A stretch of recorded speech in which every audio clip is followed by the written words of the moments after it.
Chapter 1. The Nightmares That Never Leave. The cold wind blew hard against a group of chained individuals. Their eyes wide open, pupils blown out fully to pull in whatever dim light the darkness offered. They walked beneath the dark spherical sun, a sun that had stopped distinguishing the light from the dark, where all days were just as cold as the nights. The men were in bad shape, battered, emaciated with hollowed-out cheeks. Their clothing, thin rags that did nothing against the cold that came off in the wind and waves. They hauled a heavy carriage loaded with bricks and stones, the wheels grinding reluctantly against the ground. Their bodies were far beyond the reasons to cooperate, but they still dragged themselves forward, just because stopping meant something worse. Ahead of them, a cavalry unit moved at a steady pace, torches in hand, the only faint light in all that darkness. They walked for a long time. Then, out of the dark, a wall appeared. It was massive, and its surface was studded with small light crystals that glinted faintly in the gloom. From a distance, it almost looked like something beautiful, like someone had tried to recreate the night sky. But alas, it was just a cruel imitation of something that no longer existed above them. As they drew closer and closer, the gate at the base of the wall groaned to life. The hinges strained and shrieked against the sheer weight of the doors, until with a final low thud, the gates swung fully open. "Move! Come on, you worms! Lift yourselves! Carry those loads! Hurry up!" The voice cracked through the cold air before the whip did. The lash came down across backs already mapped with old wounds, ripping even more skin at the point of contact. Eris tried to obey the orders and pulled all the remaining strength of his weak body, his mind believing in the faint hope that all will come to an end if he only crossed the gate. But his bleeding body betrayed him as he tripped over a stone. The next moment, the lash came out at a frightening speed and hit the back of his head. The world tilted. His knees buckled. The ground came up fast, and he hit it hard. He died on the ground outside the gate, his face pressed to the cold dirt.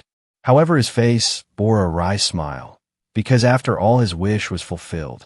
The pain, the burden, it all came to an end. Eris woke up screaming. He was drenched in sweat, ragged, confused, and half-choked. His heart was slamming against his ribs, so hard he could feel in his throat. He sat upright in the dark of his room, breathing in short, uneven pulls. He was still dazed and was confirming what his brain was slowly accepting. Room, bed, fan, window. He pressed the heels of his hands against his eyes until the images started to blur at the edges. The wall, the chains, the light crystal mocking the lost stars. Damn it. He dropped his hands and stared at the ceiling. How come it feels so real every time? Not like a dream, like a memory of something that hasn't happened yet or something that happened to someone else.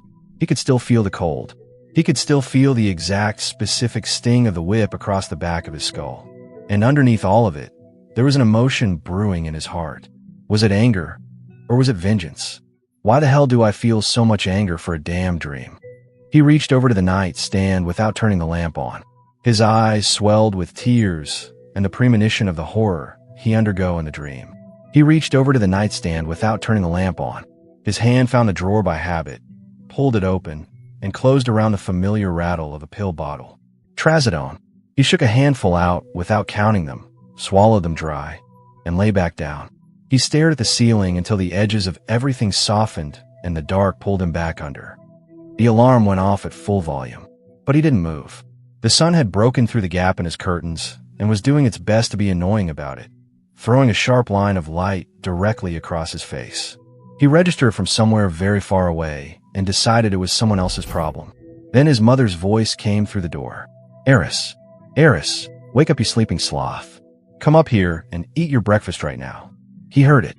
He filed it away until a bucket of cold water hit his face. Eris finally woke up, but clearly annoyed at his mother, who already left the scene. His head felt like it was going to explode. He sat on the edge of the bed for a moment with water dripping off his chin, blinking at the floor. Bathroom, shower, clothes, breakfast. He ran the list like instructions. But sleep, that was the only thing he wanted right now. Forcing himself out of no choice, he finally got everything in the list done. He was still sitting at the table, staring at the food, when his father came and sat beside him. A long pause. "I heard your screams. The dreams again. Eris didn't answer.